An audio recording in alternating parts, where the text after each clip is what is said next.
Friends, as we all know that the CNR draft rules were released in Karnataka Rajapatra on July 14th. So we have been discussing all the updates related to this CNR rules, and we have been requesting aspirants to raise the objections, especially HSTR PM method aspirants and Urdu medium aspirants, because in GPSTR proficiency, language proficiency, they have not added Urdu in paper 3.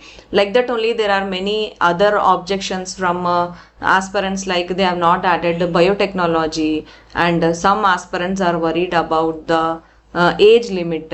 So aspirants who all are facing issues, please write objection. So this is the address you have to raise your objections to the Additional Chief Secretary to Government, Department of School Education and Literacy, 6th floor, MS Building, Dr. B.R. Ambedkar Vidhi, Bengaluru, 56001, and you have only 15 days time from this date. So better you submit your objections as soon as possible. So you have to either post it, or if you stay nearby or in Bangalore, you can go and hand over it to the department. So more the objections, more hopes we will get to have a positive response from the department, and let us really hope that all our objections will be heard and will be answered in the final version of the C&R rules. Now let's proceed with presently this video's topic of discussion. It is about the eligibility criteria for GPSTR. So many aspirants are getting confused because so much of text is written in the qualifications and all that. So that's why we are making this video to make it easily understandable for you all. So these are the qualifications they have given. So much they have given for GPSTR. They have included PM, I mean maths and physics part, I mean maths teachers and science teachers for GPSTR. Relating to the exam pattern, we are told in the previous video, right? 3 papers will be there: paper 1, paper 2, paper 3. Paper 1 will be general paper, paper 2 will have objective and descriptive part questions from the specific subjects. Physics and maths will be for maths teachers, chemistry and biology will be for science teachers. And here they have also given how many vacancies are there. For Kalyana Karnataka 3228, and for non-Kalyana Karnataka it is 5272. So totally 8500 posts are there for GPSTR. Now I will explain what are the actual qualifications required for GPSTR mathematics and science teachers and GPSTR biological science teachers. So please hear carefully, don't ask us personal doubts again, because actually we are getting so many messages, we cannot answer aspirants personally. So that's why we are trying to make it easy for all of you in this video, so that all your doubts will be cleared. Okay, because you all are scared of the text, so much of text is there, so that's why we have made it simple for you here. Let's first talk about the GPSTR mathematics teacher eligibility. See, any one qualification is needed. You must have BSc and B.Ed, and in BSc you must have 50% aggregate marks. You know what is the meaning of aggregate, right? Aggregate means together, adding all your subjects in BSc, you first add all of the marks, okay, and then you take out the percentage. That will be your aggregate percentage. They are not talking about the independent subjects here, they are talking about the aggregate percentage.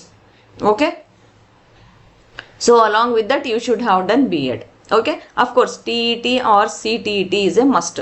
So basically if you are a BSc and if you have done B.Ed and if you have qualified TET, Karnataka TET or CTET, then you are eligible to write GPSTR mathematics teacher exam. Okay, so remember 50% aggregate they are telling, they are not talking about the individual subjects. I think mostly when they are telling aggregate, they are, I think, talking about the main subjects, like your physics and mathematics in your degree, and the third subject whatever you have done. The 3 subjects together, I think they are talking about that. because aggregate means then that only is actually, they are not telling total 50%, right? They are telling aggregate. So main subjects you have to add up here. Okay, then here they are also allowing for a diploma in education candidates also, along with BSc. If you have done DLED, then also you are applicable to write this exam. Along with that, they are also giving option for PUC aspirants, but then they should have done 4-year BL B.Ed and or we also call it as an integrated B.Ed, and this 50% marks are reduced to 45% if you belong to SC/ST category 1 or PWD. Okay, of course TET is a must for everyone in GPSTR. Okay, now let's talk about the subject combination. This is the most important thing you should understand. Your degree must include mathematics and physics. This is compulsory for a maths teacher. Okay, for maths teacher we are telling your degree must include mathematics and physics. It is compulsory. Along with that, any one subject of this following will do. Either you must have done chemistry or computer science or electronics or statistics or geography or home science. Okay, and all three subjects you should have studied for 3 years in your BSc. Okay, so aspirants who have done physics and maths along with any one subject are eligible to write maths teacher CET. Okay, so please watch carefully. Don't ask us again and again. Personally, we will not be able to answer you. Next, what about the subject marks? As I already told you, 50% minimum should be there in above 3 subjects, that is your aggregate. Then talking about teaching methodology, no, of course you must have completed methodology in mathematics, physics. In your B.Ed you must have done all that, right? And along with mathematics and physics, the third subject, either it can be chemistry, computer science, electronics, whatever it is, so that you must have done methodology in that. Okay, now one more important point. So many aspirants are asking us, engineering graduates, who are all eligible? See, engineering graduates except graduates in architecture, they are also eligible, but the condition is that they must have studied mathematics in first 3 to 4 semesters. They must have studied applied mathematics in remaining semesters. They must have secured 50% aggregate in what? In mathematics and applied mathematics during their engineering. Okay, and of course they should have done B.Ed because they require to have teaching methodology. So these type of aspirants are all eligible for GPSTR mathematics teacher. Now let's talk about biological science teacher eligibility. What is the educational qualification? BSc 50% aggregate with the B.Ed. BSc 50% aggregate with a 2-year DLED also eligible. Again PUC 50% aggregate, but with that they should have done 4-year BLED or integrated B.Ed. For SC/ST category 1 PWD aspirants, minimum 45% aggregate is given instead of 50%.